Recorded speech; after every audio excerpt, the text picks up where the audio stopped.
Hey everybody, my name is Alden, I'm Drew.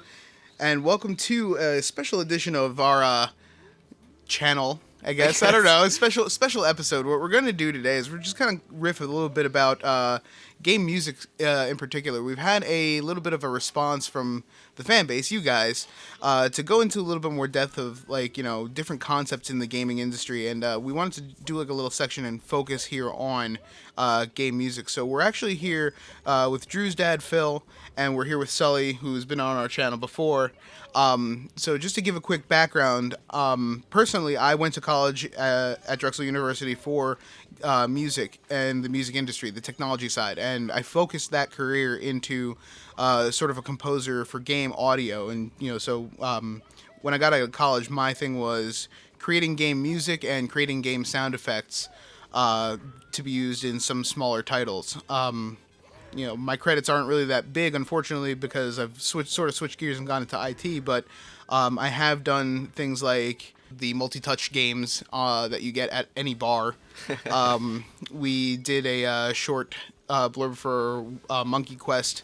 It's a Nickelodeon MMO, things of that nature. And then every year, whenever Drew does Global Game Jam, inadvertently, Sunday night, he says, "Hey man, do you have 5 minutes to whip up 30 seconds of music for me?" So And he does, and it's great. Yep. So, Drew, I'll let you go ahead and do your intro and etc. So I'm Drew. I also went to the same college as Sully and Alden. I went for game design. I am currently a game designer, programmer, artist, technical artist. I work at a small studio, so I do a little bit of everything. I've been working there since 2010. I've had the great pleasure to work with Riot on some smaller apps like League of Legends, Cho'Gath Eats the World, and League of Legends Blitzcrank's Power Roundup. Those are probably like my biggest accolades. But yeah, since I'm in a small company, I have to like have my fingers in everything. So I do a lot of audio integration and stuff as well. So I have to sort of get into that mindset of like, what does this scene not only need to look like but sound like. I guess we'll pass it off to Sully. You want to introduce yourself? Okay, hi, I'm Sully. I've been on here before a couple of times. I guess relevant background to this is my history as a composer, right? So that's so I've done composition for film and occasionally for games, and I went to grad school for composition and just I write a lot of music. It's not really a career thing because, I don't know how many people are going to see a couple of violinists play in a little shack in West Philly, but, Right. You got to pay the bills somehow. Yeah, but it's fun, and I really like doing it, and I have a lot of experience doing it, so I guess I'm here for that. You are well-versed in composition, definitely. We'll pass it along to Phil. Hi, I'm the old guy here. My name's Phil Nicolo. I graduated from Temple University about 38 years ago. But I'm a music producer. My bio says I'm a multi-platinum Grammy Award-winning music producer. Been very fortunate to do this for most of my life and make music. Have great fun making music over the years. And have worked with great legacy artists like Bob Dylan, James Taylor, Sting, Billy Joel, and more recently with more current artists like Circa Survive, Anthony Green, Balance of Composure, Citizen, band Tiger Jaw, Wonder Years, bands like that. So I'm kind of like more the music guy on this. I don't have a real design background in video games, even though I do like playing them on occasion. That's awesome. So that's me. Cool. Awesome. And before we even begin here, special thanks, Phil, for letting us have use of the studio and this awesome microphone. Oh, yeah, this sure. This is probably the best we're ever gonna sound. Go and watch any of our other videos, especially anything before like 2014. Yeah. But it's good. We're recording with Black Elvis. It's a great Black Neumann 87. But yeah, go to philnicolo.com to see more. Yes. Oh man, just compare this video to like our Rocket League adventure video. No, please don't. Don't ever watch that video. Go see Rocket League adventure video. Oops, I think I overdrove the mic there for a second. I have to back up. Yeah. All right. Okay. So I guess the purpose of this series of videos is going to be more like a longer podcast style thing. So for you guys out there who like to put our videos on and just like listen to us banter while you're at work, you're in for a treat. Yeah. The purpose of this is to sort of analyze the music side of video games and how that really is a crucial component into what makes a video game a great experience. Video games are more than the sum of their parts. There's a lot of different aspects that go into making a video game, but you can't make a great game off of just pretty art or just elegant code or just nice music. Each individual part has to be as good as the other parts, but they also have to fit together and they have to form a cohesive experience. And that's really what we're going to be getting into here, is how the sound and the sound design and the music sets the mood and makes you feel a certain way that matches what's happening in the game and really elevates it. Because a game, as one of my professors pointed out, a game is only as good as, its weakest part. I feel like there is this sort of mentality where people tend to put sound and audio design on the back burner, and they especially like in the game, having worked in the game industry, it's like one of the last things you tackle, and people almost kind of forget about it, but it is so important in making a game a full experience. Yeah, and just to touch on that, one of the things that I always like whenever I get a project or anything like that, even if it's Global Game Jam, if it's doing one of the projects that I used to do through East Coast Game Audio, whenever I get in touch with the game designers, like as the game audio designer, I'm like, look, please don't let me be the last guy that you talk to. Like, let's set some milestones early on.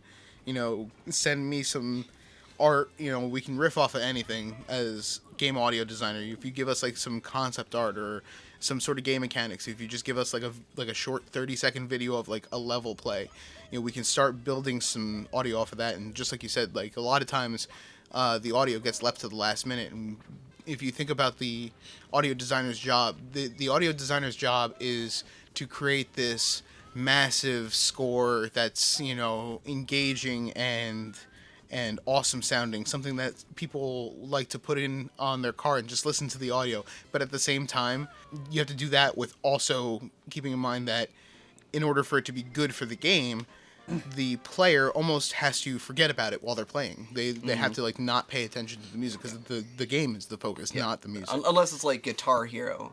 Yeah. But yeah, if we're that playing is Rock like Band. the huge outlier. Yeah. So. All right, so without further ado, our first, I'm sure as you've guessed from the title of the video, our first game that we're going to take a look at is one of the most beloved games of the 90s and perhaps of all time, Super Mario 64.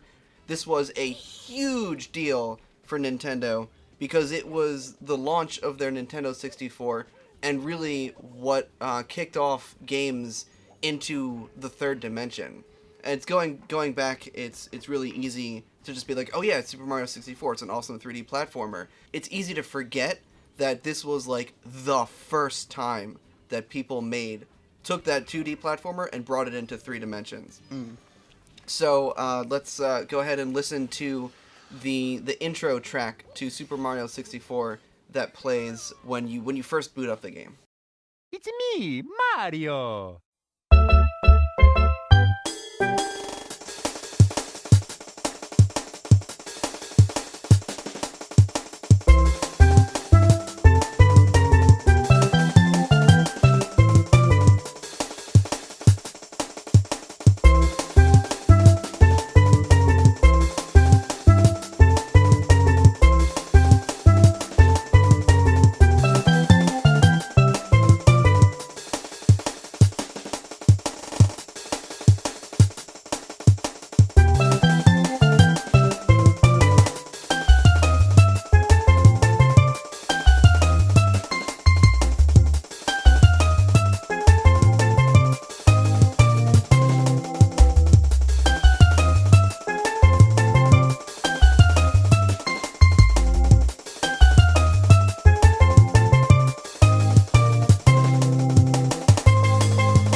Cool. So we're back. Yeah. That rocked. Yeah. Yeah. That's an awesome, That's- awesome tune. Anybody like with first comments on how Yeah. how that one felt? So, well, I guess Sully, if you want to go into a little bit of composition stuff. Well, I guess the thing that I think of about this one, and it's kind of funny because it is. I mean, it's a variant on the original ground theme from Super It's Mario World Brothers, 1-1, yeah. But it's compositionally different from the entire rest of this game because of that. Like they don't recall that in this game throughout most of it. That's like its own thing, and it's just kind of like, hey, remember me? I'm Mario. This is Mario. This is a Mario game. Yeah, But yeah. but it's not. It almost has nothing to do compositionally with the rest of the game. Yeah, it's really interesting how they use that. It's almost like a lore, and if this were a bait and switch scenario, this is Yeah. where like the switch would happen. Like, it's like, hey, it's Mario, remember me? Well- Like World 1-1. Well, this is even if we're looking at like them at like as a bait and switch, like at how things were shown off and advertised. If you went into a Best Buy and saw like the demo TV with this thing hooked up, that's what you'd see. So you Yeah. like you hear Mario as you're walking by, and you're like, oh, Mario, let me check this out. Like, Yeah. that's- Yeah. Yeah. So it's this very important idea that Mario 64 had to get across, where it is both familiar and new and innovative. That track it's very happy and upbeat. It draws you in. It's like, all right, yeah, we're gonna be playing a Mario game. We're gonna have some fun. It is, like you said, it is a remix of World 1-1 from the original NES Super Mario Brothers, but it has this very exotic sound to it. You hear that steel drum in there. It gives it kind of like an almost a tropical islandy feel. Yeah, So it's like, yeah. it's at the same time, it is both familiar and exotic. Yeah, it takes what's really cool is that it takes an existing theme and an existing sound from the earlier, because even technically the earlier Mario games would have been recorded on a really simplistic format, and it would have been a 5 or an 8-bit recording on very simple type synthesizer sounds that would give you the experience of Mario. This takes that familiarity, but it expands it in a 3D way, just like the visuals. Instead of just a two-dimensional synthesizer sound, like you say, it sounds like a marimba or a kalimba. It actually has a texture that now starts to sound like a real instrument, as opposed to a very cheap synthesized one octave, one voice recording. Yeah. And so all of a sudden you get a depth to the sound that is like, oh, you've been here, but guess what? This is cooler. Yeah, You know? yeah, and actually, speaking from the technology standpoint, from the consoles themselves, like that, the boosting technology here allowed them to do that, and I think that for what it is, if you think about it, like the original NES, and I think this is well, I mean, Super Mario is, if not the first, one of the first games on the NES, and that means that it didn't have the PRC6 that added 2 extra channels. So you're thinking at this point, with original Mario, I have 4 tonal channels, so I can do a triangle wave, I can do a square wave, I can do a sawtooth. I have all 3 of those on, 4 channels, plus a PCM for like drums, things like that. So you're getting a very flat, very like, it sounds like computer beeps and boops. Yeah, and they had to share that Yeah. with sound effects too, didn't Yeah. they? Absolutely. So like every time Mario jumped, like the bass would cut out. So you take that and then bring it into the N64. The N64 was still it was actually sample based from Super Nintendo onward. They used samples instead of actual synthesizers. So in the Super Nintendo era, it was very basic samples. In the N64 era, because they were 64-bit, they had a little bit more of a quality to them that the Super Nintendo and old Nintendo didn't have. Now you compare that to like the PlayStation at the time, which, because it was a CD, you didn't need samples. You could do whatever. You could just have music. You could just have like an MP3 or something like that. I don't know the specific encoding, but you would have just a song. So if you went and recorded something in a studio, you could put that on your game. Yeah. So there's still a limitation with the N64, but given that, I mean, it doesn't sound like samples. It sounds like the kalimba. It sounds like the trap drums. We have this cool like little funky trap drum beat, and it sounds like somebody playing a set. It doesn't sound like a computer doing it. Yeah. Something about that though, and about evolving from what the original NES Mario soundtrack was, that I think carries over even into things that are completely new compositions. Is you'll notice that melody is everything in a Mario game. They definitely expand things and make it more three-dimensional, but it's, I mean, like any level, any chunk of the game, it's about the melody, and then like there's the rhythm section is kind of the expansion. Yeah. But it's never super contrapuntal. It's very melody driven, and it's very much so like this is a memorable, catchy melody. Like, Yeah. Yeah, it's sort of, it harkens back to the old days of like the NES when that was kind of like the necessity, but it gave you these tunes that like you could hum and really stuck out to you, and they kept with that. And you know, Mega Man is another series that does the same thing. Like it's very melody driven, they're very memorable tunes. And then in later games, they stuck with that, even though they had technologically they could do more complex music. They wanted to keep it simple and keep it memorable, which is like really important. Yeah, there's actually like two styles of thought there. Actually, and if you want a little bit of a quick reference guide, pause this video, go look up Extra Credits on YouTube. They do a video that on game music, and I think the title is "Why Is New Game Music Bad?" Because that's something that I hear a lot. You know, oh man, the old stuff. You know, all the older games, the music is so much better. It's not a matter of better or worse. It's just because of the limitations of the software that they were using and the hardware that they were using, they had to make these melody-driven things to get those things stuck in your head. Nowadays, you have, you know, all this. You know, you have the world at your fingertips when you're an audio designer. Use an entire orchestra. Yeah, literally. I mean, if you compare the first level of, you know, compare even this past song just that we were just reviewing to like the Halo 2 theme song with the doom and then like the rolling drums and like the horn swells and everything like that. That is actually like factually better. Like it's just factually, like, you know, we're talking about empirical evidence here. It's just a better quality song. Does it make it better or more fun to listen to? Maybe not necessarily. That's up to, you know, whomever's listening. Yeah. But, you know, the technology nowadays allows us to have something that's not necessarily all melody based. We can do just like, you know, those simple chord changes going from like a major 1 to like a, you know, sharp 4 or something like that. I don't know. Like you can just do that and not really worry about like, is this going to get stuck in somebody's head? Because, you know, you just can make a better quality song just because of what you have what you have access to, you know? Yeah. I think on some level, though, analogous to even just the modern music industry, I think because, you know, you can do things faster and easier and more elaborate doesn't make them better. You know, I think there's a simplicity that comes through with just a melody that is more memorable and has more impact than something that is very detailed or very elaborate, but not as memorable because it just doesn't have the basic melody line that most people want to hear when they listen to music. Yeah. And you can harken it back to like actual like even in, you know, recordings, you think of like, you know, when you think the Beatles, you can think of the Beatles era, like circa Help, and you can think of like, you know, I Want to Hold Your Hand, and like simpler melody, but like very well constructed song.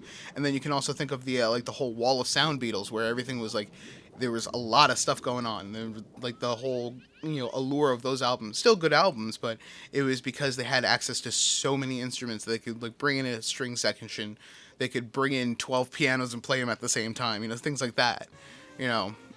So it's like, you know, for me, it's almost 6 of one and half a dozen of the other. But like, you know, one person might gravitate more towards the one style of thinking, and one person might gravitate more towards the other. You know. Yeah. All right. Well, this seems like a good time to. Why don't we listen to the next track on the OST? I think is also like the next track you encounter in the game. It's called Peach's Message. This is the one that plays like. You've got the little card that comes up like, "Dear Mario, I've baked a cake for you. Please come to the castle. Yours truly, Princess Toadstool, Peach." And then you hop out of the tube. It amazes me that you memorized that. That was the time we learned her first name. I mean, like that was that was it. Yeah. That was when they rebranded Princess Toadstool she wasn't as Peach. Yeah. So it's Peach's Message. Anyways, let's go ahead and give that a listen.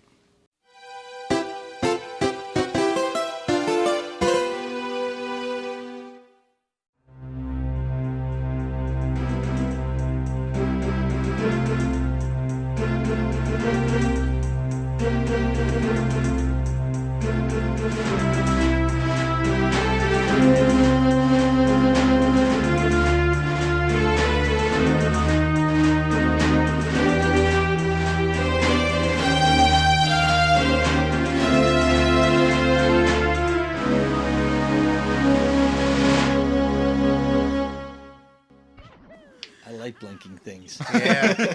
Like that. See that thing spinning? That's the shit back there. Yeah, right there. I mean, the thing Oh back there. man. It reminds me of that Monty Python sketch. And like, this is the most expensive machine in the whole hospital. Okay. Oh man. So, just my first thoughts on this one. Like, I like this. It starts off with this dainty, like harpsichordal, kind of thing, and that's actually that little theme comes back to Peach's Castle. That becomes like Peach's theme, quote unquote. Yeah. Throughout the entire game, whenever you encounter a section wherever Peach is involved, you get that theme inserted in some way. But then once that clears up, we get this nice like dum dum dum dum dum dum. It's sort of like that's like the THX logo coming in a movie. It's just like get ready. This is the game. It's happening.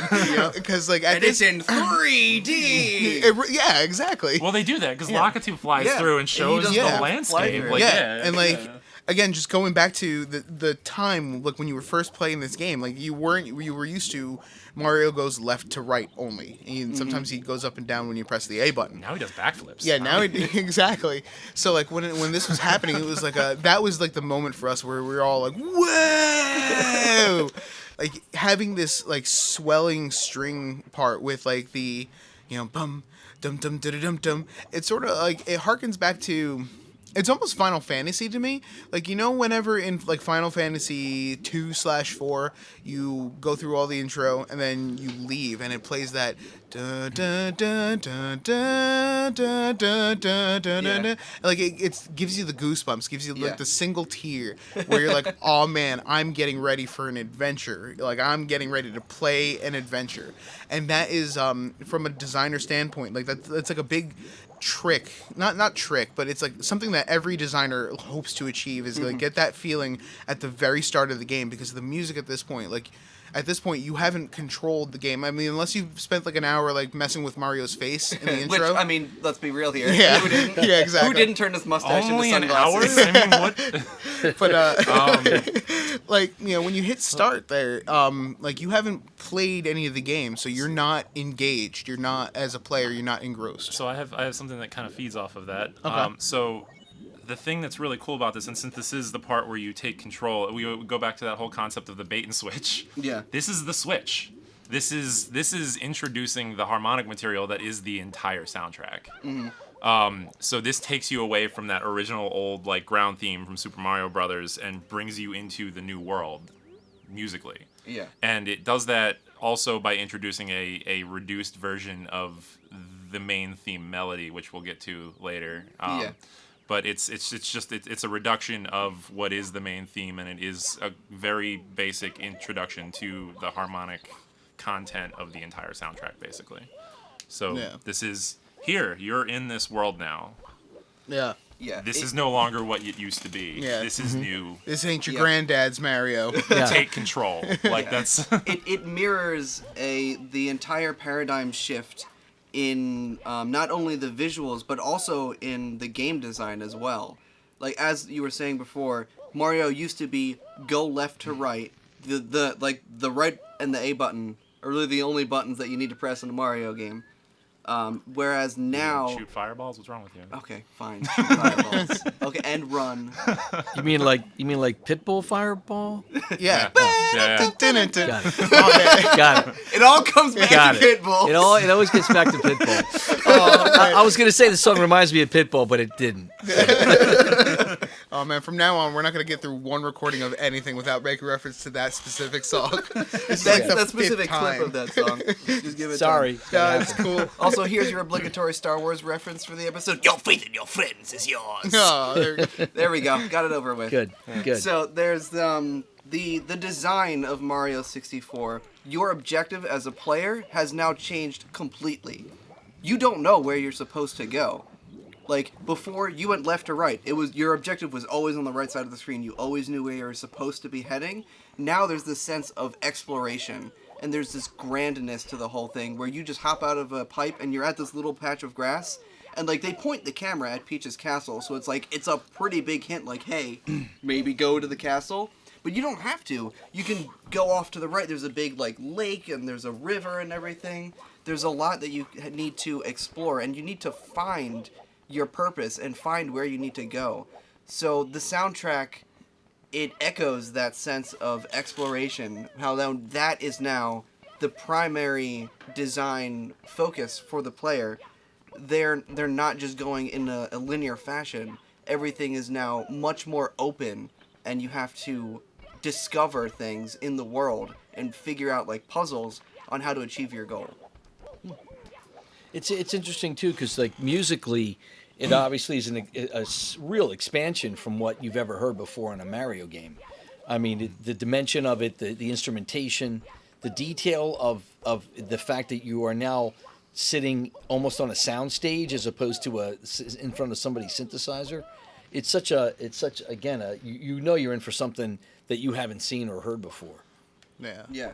So speaking of things we haven't heard before, the very first level, Bob-omb Battlefield, has what is the Mario 64 main theme. Is probably like the song that people associate with this game. So let's go ahead and check it out.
Cool. Whoo! Yeah. Jeepers! Talk about an upbeat track. Oh, there you go. That's one of those. The second you hear it, you're back to where you were the first time you heard it. Yeah. It's one of those. Man, oh man. I mean, again, I'm a bit older, so this wasn't something I experienced as a kid. But I still remember going by Drew's room and hearing that sound and going, "What the hell is that?" It's pretty cool. Yeah, very much. That is like one of the most memorable tracks from this game, and like we were talking about earlier, it has that melody to it that is just so catchy. You can't help but get it stuck in your head. One of the things that they do with this track that I want to point out from like a sound and a game design standpoint, this level, the first level that you play and the first time that you hear this song is a level called Bob-omb Battlefield. And in this level, there are two different kinds of Bob-ombs. There are the black Bob-ombs that are still the enemies that you've encountered through Mario games throughout all these years. And then there's the little pink Bob-ombs that you actually have to talk to, and they unlock this new mechanic, this cannon that fires Mario into the air and like shoots him across the level. That has not only puzzle-solving applications, but it also is used as sort of like a skipping mechanic where like you can jump over parts of the level that you've done or you don't need to be here, and you can, because all the worlds are now much larger than they've ever been, and you might have to jump back and forth between different points, and it can be kind of tedious, but you have this mechanic where you can just launch yourself across the level and then hey, you're at the other side of the level.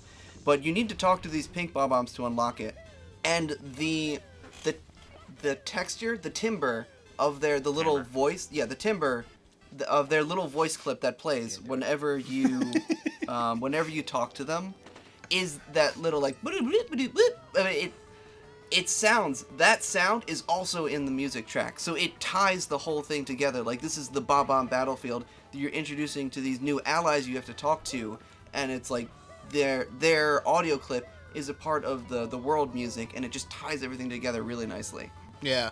I mean, like, again, just like, blasting away all the old Nintendo and Super Nintendo stuff. Like, even like with Super Mario World for the SNES. I mean, we had a little bit more upbeat, and we're doing stuff with like samples and everything like that. But just like you said, like this is the new world, and with that comes a whole brand new style. Like this song, like I think this is probably the first time in like Mario history where the theme to a level was a funk tune. Like you can hear just like the drummer like going and like smacking around doing like the little gliss notes on the snare and everything like that. You have the upbeat bass that's not just like playing quarter notes or whatever.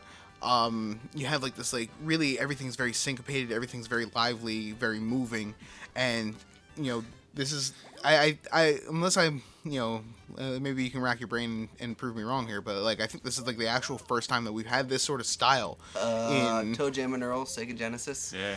Toe Jam and Earl, Sega Genesis, but I'm talking about like in a Mario game specifically. Oh, in a Mario yeah. game? Yeah. I can't think of any other like If Mario you want songs. something that's fun and active, though, I mean, we could follow this up with the slider level at some point. Yeah, I Yes. think that's gonna be our next one. That's yeah. But I think you had some points about like So the composition of the yeah, song. so this specifically. one in particular, this one's very important, which is why I actually sat down and did like a full like compositional analysis of this track, because as I learned, this track is the entire game. It just is, and it's not in an obvious way, but there are certain things about this that make the sound of the game, and they make it a Mario sound. And the reason they make it a Mario sound is because they have a lot of things in common with the rest of Koji Kondo's previous Mario compositions. So he writes in C major a lot. This is in C major. That's his key. That's his, yeah, like a lot. And so this is in C major. He really just likes major keys in general, and he's in love with jazz chords for flavor. And this is it's in a ternary form, so it's like part A, part B, part C, and you see that in most of the levels in this game, is that you get a part A, a part B that kind of becomes a little bit more harmonically dense and the melody simplifies, and then a part C that acts as like the transition back into the beginning of the loop. And his jazz chord flavors, the part C in this is a 1 flat 7 to 4 flat 7, back and forth until you resolve to 5, which brings you back to the root at the beginning. Yeah, we're talking about like that part. Or Yeah. No, I'm sorry. It's the da da da da da da Right. da. That's the very simple flavor. Sorry. So the thing that this just kind of recurs over and over again in all of these levels. So you're gonna see even just the inside the castle in the slider level. I looked at Snow Mountain. We're doing Dire Docks a little bit. They're slider being the exception here. They're all in C major. Yeah. They're all in ternary form.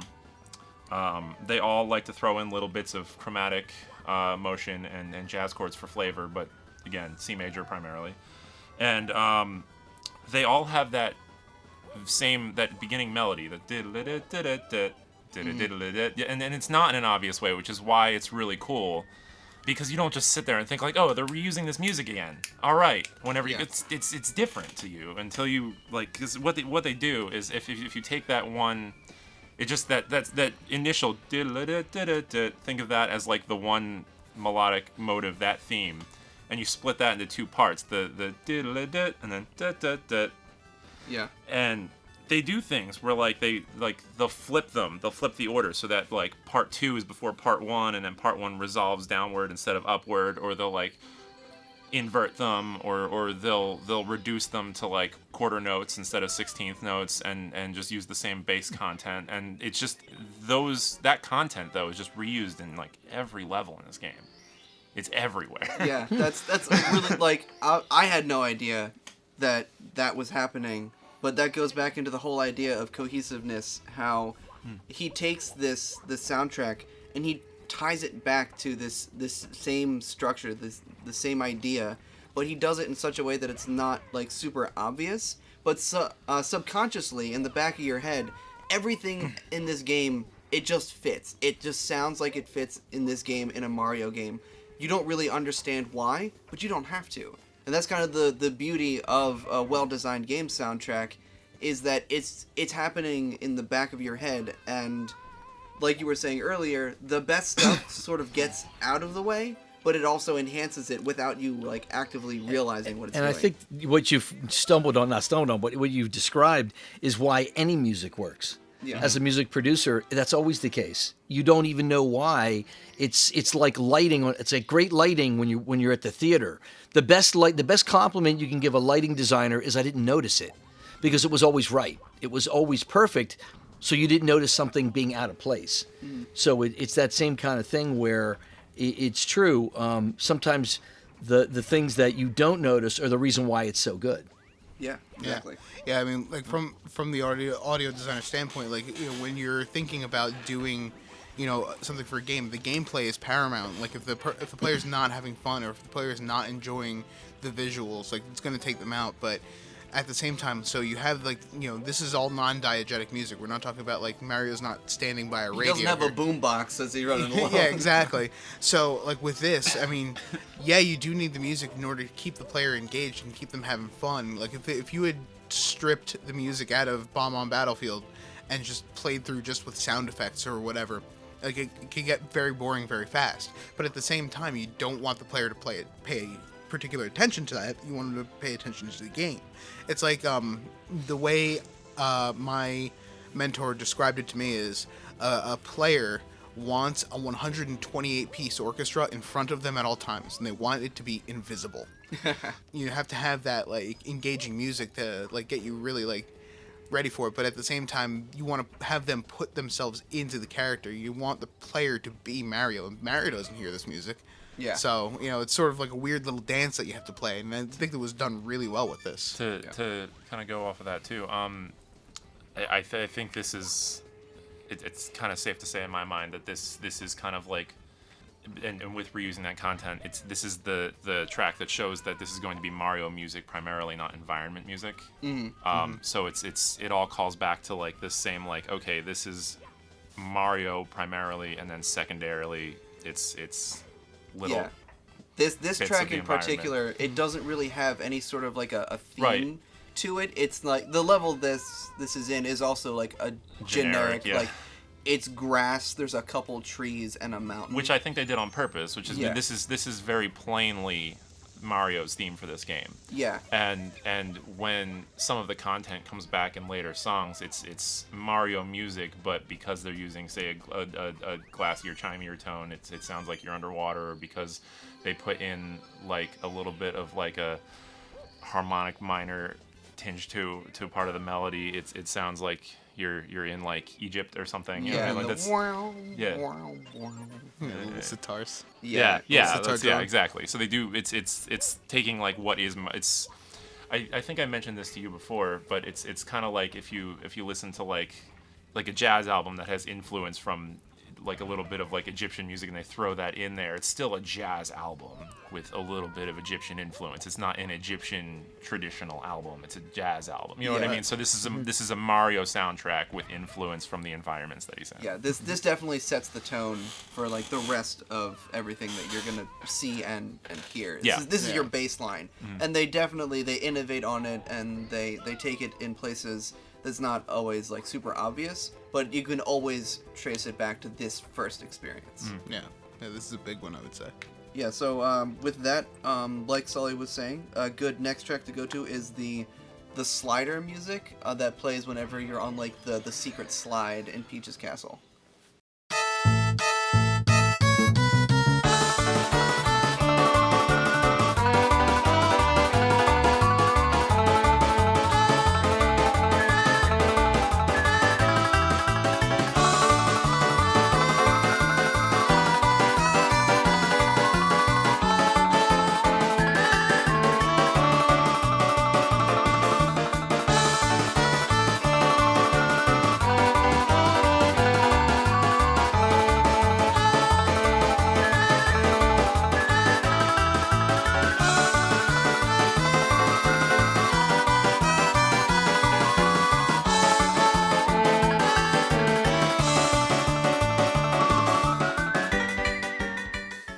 All right, welcome back. That was an exciting track.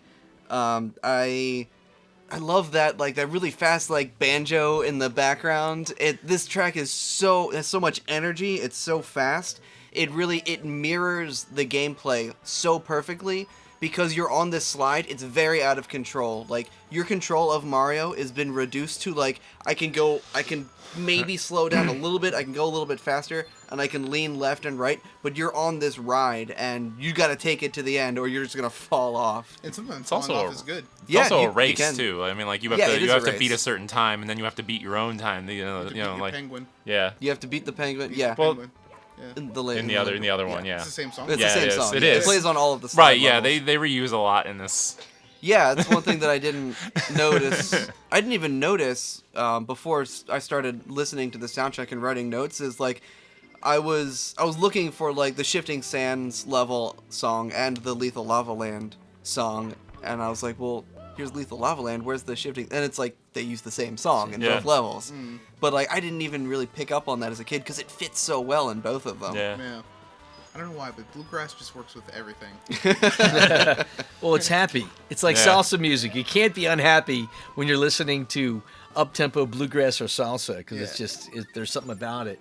Again, particularly that fast banjo type sound. It's just you feel like you're on a some sort of a demolition derby or a car race or Yeah. it's just fun. It's just fun. It's to like the listen Dukes to. of Hazzard are in the back seat. Yeah. Yeah. Yeah. Yeah, and thematically, so we were sitting here listening to it, and like, you know, as we were sitting here listening to it, Sully's prior point about how they reused the same theme, we're just like, you know, we're sitting here, it's like, like our minds were blown because like, I didn't pick up on that like until Not a one. literally just now. Yeah. Like, oh man, but yeah, It's the same. I mean, it's a melodically and harmonically a variant on the same thing. It's like it's a reduction of the melody with a lot more.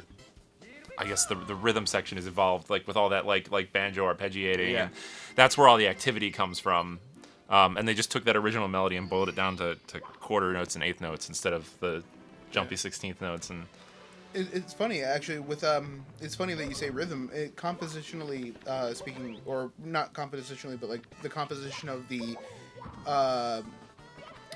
instrumentation. That's what I was going for. Yeah. The instrumentation behind it. I don't think there's drums in this one. It's No. like, yeah, there's banjo, there's the whistle part, there's like I guess the fiddle equivalent. you get to a certain. It's very complex as far like there's a lot of counterpoint. Yeah. So you have a lot of that stuff jumping around, and so like that gives you the feel of the rhythm. Yeah. So like I don't know that you necessarily need like a drum kit sound in the back Yeah. of that. You know, that's Yeah, like the banjo works perfectly to establish the rhythm and yeah, everything, and actually. like that's your beat. Yeah, really. exactly. That's all you need. As that's a perfect example of like simple being better. Like they could have easily thrown in a drum kit there, and like sure, I guess it would have worked, but like they didn't need it, so they didn't do it. Yeah. Yeah. Again, it's less is more, and often you have more impact with fewer instruments because each thing means more. Yeah, exactly. And it's funny with you know, with other projects that I've seen, at least listen to the music on, like you can tell when a game composer really gets that point. If you take like, you know, certain things like I'm trying to think of like a good example, but honestly, like I can't think of a good one off the top of my head, but there are like those certain games where, you know, the music is so dense where there's like all this stuff going on. There's a you know string orchestra, there's a guitar, there's this, there's that, almost like, you know, actually, you know what, I'm gonna catch a lot of flame for saying this, but Final Fantasy VII Advent Children, the remix of the Sephiroth theme, it sounds good, you know, it sounds good, but when you put it to the movie, it actually for me kind of detracts, because like you have all this stuff going on. First of all, they sliced up a building with their swords for some reason, and they're jumping from like platform to platform of falling building while lunging at each other and swinging their swords, and like there's explosions, and then there's like big like shinks of like the swords and everything like that, and then you have an orchestra plus the black mages plus a chorus. Yeah. And it's just like, okay, I get it. Like, we can. There's a lot going on here. Yeah. I mean, It's the Ode to Joy all over again. yeah, it's really it's just like there's so much stuff going on. I'm like, okay, this is a little too much music. Take that and juxtapose it with a game like my favorite game of all time, Dark Souls, where you don't even get music unless you're in like a boss fight or at Firelink Shrine. Yeah. Where it's just enough music. Maybe a little less than desired, but like, there's. Is there anything like just atmospherically when there's not music playing necessarily? Is there something just I'm not very familiar with Dark Souls in general, but like do you? I've never really paid attention. There's Is there, atmosphere sound effects, yeah, but there's nothing as far as like a drone or anything. No, like, No, it's not like Silent Hill 2 where we were playing that and you could hear that like that faint like warbling in the background. Yeah. Dark Souls it's a very good example of how you can actually be very impactful by not playing any music at all. I think we've gone over this concept before, but again, back likening video games to music. The original Texas Chainsaw Massacre did just that, in that there was no soundtrack. So you had, like, in modern horror movies, when the scare's gonna happen because you can hear in the strings. Yeah. That's like the perfect example of that cue. Yeah, we're okay. Time to get ready for a scare. Whereas like Texas Chainsaw Massacre, like when Leatherface popped out, there was no there's no like cue coming from the audio because there was no soundtrack. They just did the movie, and like that was almost at least for me, a little bit more impactful in that like you don't always need that kind of musical. Like here's what it's gonna be. Yeah. And it made it a lot more realistic in a way because in reality, if somebody's chopping you up with a chainsaw, there's no music playing. Yeah, exactly. Yeah. And Made it real. Yeah. And even again, when I was in school, that was one of the films we watched in Violence in Cinema for those reasons because it puts you on such an edge because you don't know when it's coming. Yeah, and like it's like the first time that scare happens, there's something in the back of your head that triggers and says, "Oh man, we're not going to get that audio cue," and then you spend the rest of the movie on edge because at any time the scare can happen. Yeah. So it's a little bit more effective. I mean, bringing it back to this right here, like we don't need the full instrumentation. We can get by with a banjo, a fiddle, and a whistle. We don't need like all the things that we had in Bomb on Battlefield. We just take the same theme. And like it's fun. It's funny you say that too because it as far as this game goes, this is dense. Yeah. that's what I mean. Like that's so by comparing it to other things and showing that it's minimal by comparison is kind of. Yeah, but I mean that's exactly what I'm saying. Koji Kondo gets it in that he doesn't need to fit all. Like he can do so much with just such a small set of instrumentation. Mm-hmm.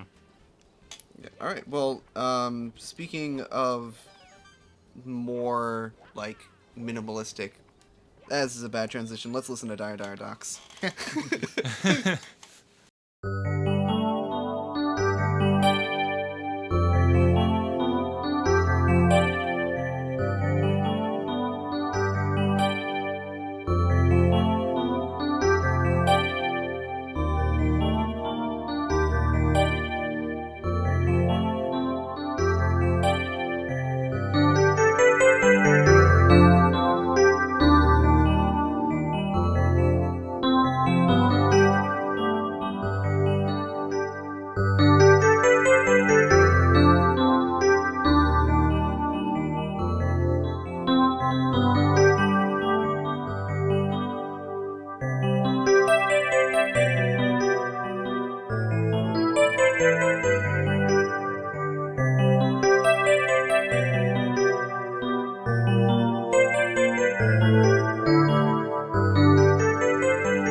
Oh man.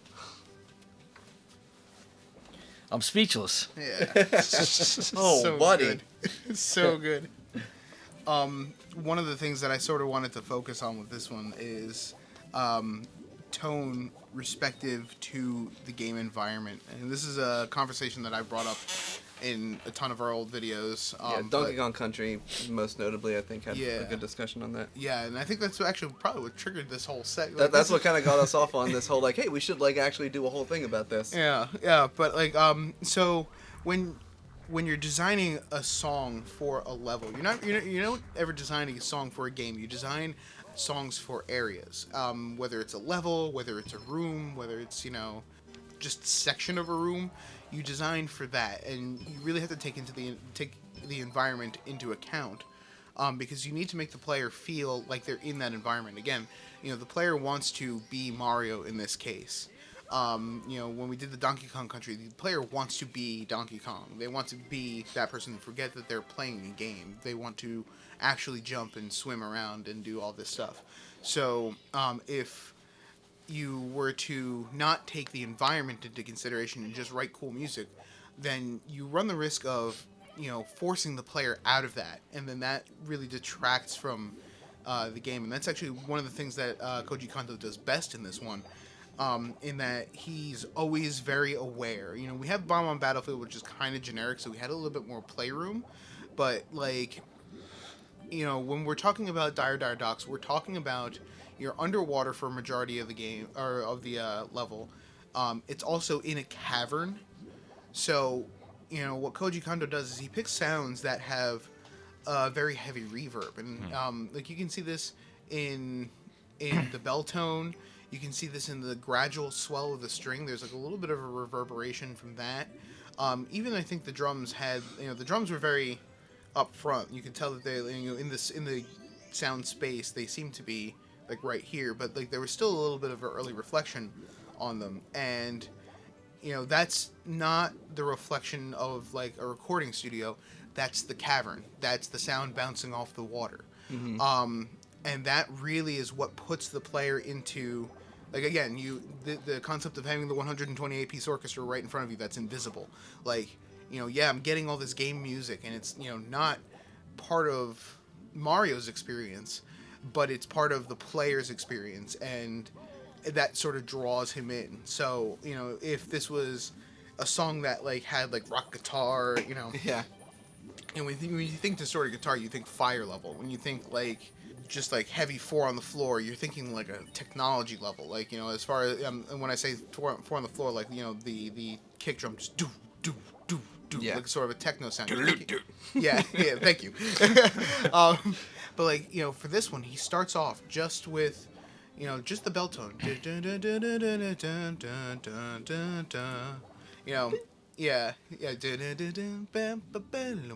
he lets that ring out, and that opens up the cavern for you. It says, "Hey, welcome to the water level." Yeah. It's different this time. One thing to note too, though, is that it does say "Welcome to the water level, Mario," Yeah. because that is again a variant on that same initial melodic motive. So that's it's like this is Mario's water level. they really develop it a lot in this one too. Yeah. It's not just that it's not just that inverted or that flipped or that resolved different. It's like it's developed heavily in this. I wanted to actually see if you could shed some more light from a compositional standpoint on this one, because I did get that this was in the that ABC format, but every time it, like, we played, I'm gonna go right out here and say we played the whole thing, because I'm not gonna let you only hear part of that song. Well, because it does vary between each repeat too. Like Right. it adds more to it. You have but A, it's, B, C, A prime, B prime, C prime, Yeah. A prime prime, or A double prime. yeah, so on and so whatever you forth. want to call it. That's, The first run through was just the bells, and then it was the bells and that like nice little soft string swell, and then it brought in the drums, and then it dropped off, and at the loop point it just goes back. Yeah. But I just wanted to see if you can like shed some more compositional light on that. Like, You kind of nailed it. I mean, that's it is that ternary form, but it adds more each time it loops. So it's like a ternary of ternaries. Double ternary. If you want to, I don't know how you call it. Yeah, it's like it's ternaryception. You need That's to go deeper. My head's gonna explode. deeper into the cap. Oh no. But yeah, I mean this was a very heavily developed track in general. They take that same content from before, a lot of those same harmonic and melodic content. It's in C major again. But yeah, I mean, it's they take that ternary form and they compound it on itself, and each time they develop it a little bit more. But they also take that melodic content and develop that more. So it's more than just it's not as simplistic because it is that same. Exactly. That's what I was going to say Yeah. too. Is musically, it's more complex. Mm-hmm. There's more aspects to it, and what they do with it just expands on an arrangement and a composition. And there's something just more compelling, and it really reveals the fact that this music wasn't just written to accompany this game. This music was written to be a creative entity in and of itself. Yeah. And that's what you feel for the first time in a real dramatic way in a video game in some ways. Yeah, definitely. There's one thing that I wanted to touch on as well. Obviously, as you heard, this is a much slower paced song, especially compare it to The Slide or Baba on Battlefield. They were very fast, very up paced. This one is much slower, and that, from a gameplay standpoint, it mimics the actual controls of Mario when he's underwater. Like, he moves slower. He's very sluggish underwater. So again, you have this sense of cohesion between the audio and the gameplay. It mimics what the player's going to be and probably is experiencing while they're hearing the song. Yeah, the music's more fluid, and guess what? So's he. Yeah. In terms of the water, yeah. Something I wouldn't mind, maybe you, Alden, going into a little bit more too, if you have any insight on this. But now that we're a couple of tracks in, something I kind of noticed about this game in general is, while obviously each area has some different sounds to it, a different mixing of timbres, because of the fact that like you want something more reverberated and more kind of crystalline sounding for something like this versus like the up-tempo slider or the main theme or something like that. What I did notice is that, in spite of the variance, that all of the sounds kind of sound like they go together in regards to like I feel like there's a lot of rounded tones, whether they're in this sense or like reverberated or not. But I kind of just got the general sense that it was like I equated it to kind of like a gamelan, and Drew mentioned it was like kind of like having a style guide together. Oh, yeah. Sort of thing. Like, so should I explain what a gamelan is so I don't sound like a weirdo? Yeah. So, I can elaborate on the style yeah, point so whenever you're done. I don't have much more to say, but I just because I'm saying words and people have to understand what I'm saying when I listen to discuss this. A gamelan is in parts of Central Asia, like in like Laos or Cambodia. There's when they have an orchestra, they don't have the players that each have their own instrument. They have a collection of instruments that were like made together, like whether they're like all brass or all, you know, whatever they are. They were all like made together at one time by one person or one collective of people, and they go together. And when you hear that gamelan perform, you're not hearing the performers perform with their own instruments. You're hearing that set of instruments perform, and different players come to play those instruments, but they stay where they are, and the instruments are the focal point, and they all go together because they were all made together, and they all sound like they go together. And I kind of get that feeling from this game, and obviously it changes it up in what like you're supposed to hear in regards to like you heard banjo before, and you heard kalimba in another track, and now you're hearing these like very like reverberated like underwater type sounds. But I feel like to a more vague point, I think they go together somehow. Yeah, I mean, I can surmise. So a lot of times as, in the earlier days, because what would happen is you had so much memory that you could allocate to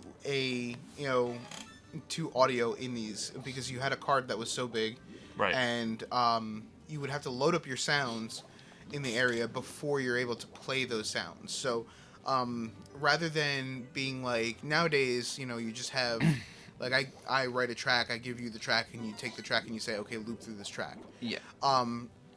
What it used to be is there's a set of programming, and actually I think you can find this online. There is, and I think you've done this before.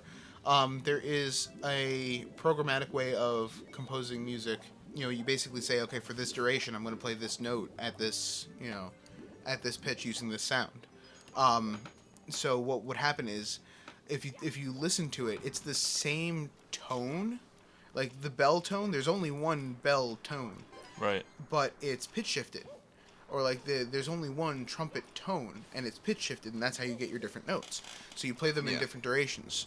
So what likely happened is when they were designing this game, Koji probably went in and said, I'm going to want to use all these instruments, and he probably gathered them all up at the same time, created the sound font, and said, sent it to the guys and said, okay, I'm going to be programming using this. And that's probably, he probably did that in, a couple sittings. Right. So likely what happened is he's, while he's, gathering them, he gathers a bunch of similar textures, similar sounding things. So like, it saves him memory, for just an easy example, it saves him memory to only have ever one drum kit. It's all the same drum kit. Right. Whenever there's drums, it's that kit. Yeah. Whenever there's going to be a bell, it's going to be that bell. Whether there's a trumpet, it's that trumpet. Yeah. So, when he goes from style to style, yeah, he's using different instrumentation, sure, but he's using basically stuff that he had gathered en masse at one point. If I had to make an assumption here. Yeah. And it not only does it have an advantage from like a memory programmatic standpoint, but it creates an auditory style. And one thing that you do, just give you a little bit of like game dev insight. One of the first things that you do during the pre-production of a game, when you're working on establishing a visual style, is you create a color palette. And your artists, and however many colors it is, it depends on the project. Simpler games are going to have a more limited color palette. Bigger, like AAA projects are actually going to have huge color palettes. But it always comes back to, like, you have these swatches. You have these blobs of color that are all next to each other. It's like, if you want to use a red, you pick one of these specific reds. Like, these are your greens kind of thing.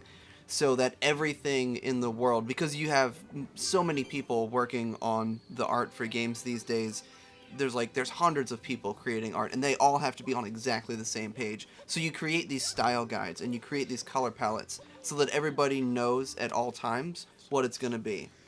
And it's also familiarity, too, that the music is coming from the same place, which, again, is a unifying factor to the game, because you're the different sounds and the textures are all within a specific genre, which, again, even in the pure music world, people want to have a consistency in the sound of a particular band, because it helps for the listener to accept it and the listener to relate to it more, as opposed to something that comes from too many different places.